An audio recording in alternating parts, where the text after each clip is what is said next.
I've only felt this weight of responsibility that is placed upon our shoulders with the high expectations that Ghanaians have of us. The people of Ghana are expecting that the National Democratic Congress will come and recalibrate and reset the moral compass of this country. And so we don't have time to rest. I'm not sure about how much celebrating we can do, because the amount of work that is ahead of us is so huge. The people of Ghana have placed a very heavy burden on us. But I know that because we have worked hard for this victory, knowing what lay ahead, we are ready for the work that we have to do. The NDC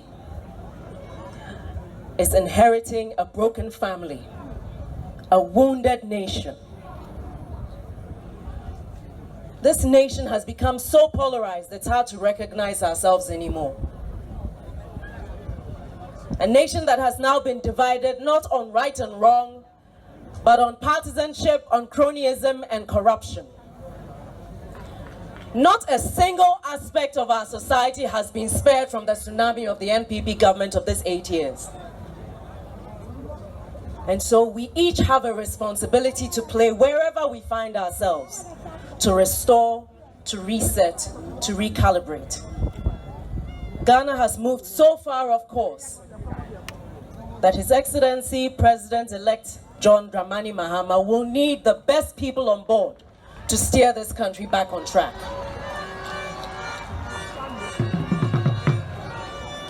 We are duty-bound to do what is right by the people of Ghana, for the sake of those who died in the pursuit of our liberty, and for the sake of those yet unborn. Permit me to go down memory lane.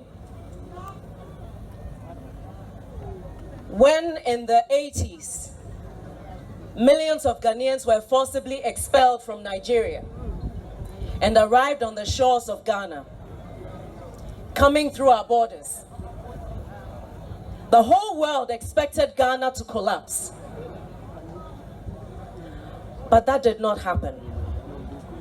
And the reason was because we had good leadership and good followership. My fellow comrades, it's not enough to have good leaders. We as the citizens must also make sure we are keeping our leaders and ourselves accountable and on the path of the straight and narrow. That is the only way we can bring Ghana to her former glory and make Ghana truly the pride of this continent yet again. We have presided, or perhaps we have been unfortunately part of a group of people who have weaponized our democracy against us. That is not what democracy is about. And we have a solemn duty to restore the power of the people. But as citizens, we must not think that government is us and them. We make up the government, and we have that responsibility. So please, let's not look at a few people who are holding positions and think that they are the only ones who are responsible for doing what is right. We must all steer this country back on track. We must not allow arrogance, pride, and hubris to fill our hearts because of this victory. Because that will be the beginning of our downfall.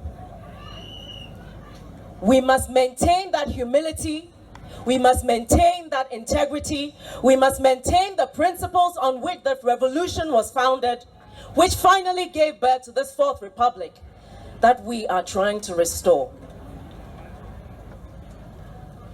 My dear comrades, if the foundation on which this fourth republic was built was not strong enough, believe me, Ghana would have descended into chaos by now. And so we have a legacy that we can hold on to, and something that we must go back to. If there was ever a time for us to talk about Sankofa, this is the time.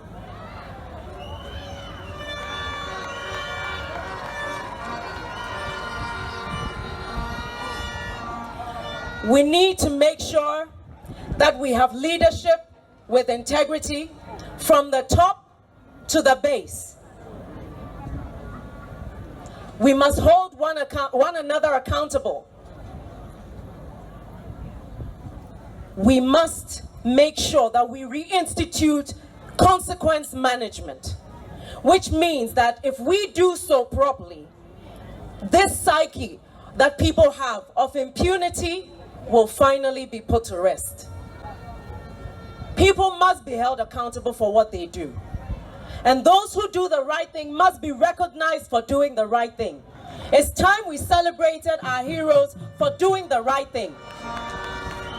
And shaming those who use their positions to destroy and use their incumbency to amass wealth at the expense of the people of this country.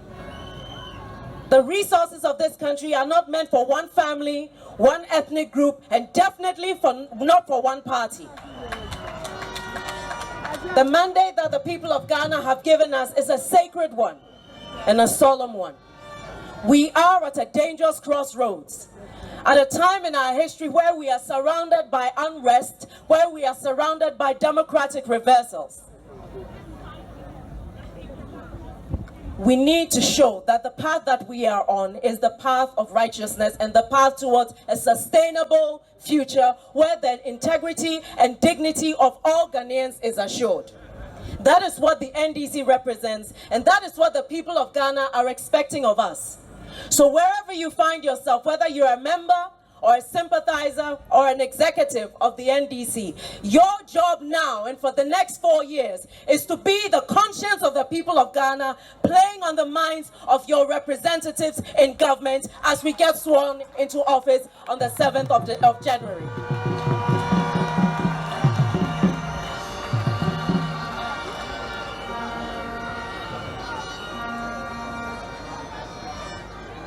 As I conclude, I would like to quote a part of a speech by the then chairman of the PNDC in 1988, and I quote, "For many years we had allowed indiscipline, injustice, corruption, and unbridled lust for wealth of a few to destroy the moral fabric of our society.